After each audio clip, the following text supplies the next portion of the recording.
રાજકોટ ગ્રામ્ય જિલ્લાની એલસીબી પોલીસે બાતમીને આધારે હાથ ધરેલા ખાસ ઓપરેશનમાં મોટી સફળતા મેળવી છે।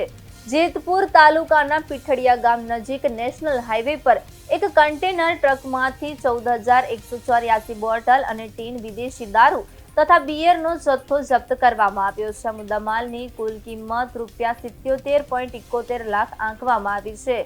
રાજકોટ ગ્રામ્ય એલસીબીની ટીમ પેટ્રોલિંગ દરમિયાન વીરપુર પોલીસ સ્ટેશન વિસ્તારમાં હતી। આ દરમિયાન બાતમી મળી કે ટ્રકમાં મોટો જથ્થો વિદેશી દારૂ ભરીને રાજકોટથી જૂનાગઢ તરફ લઈ જવામાં આવી રહ્યો છે।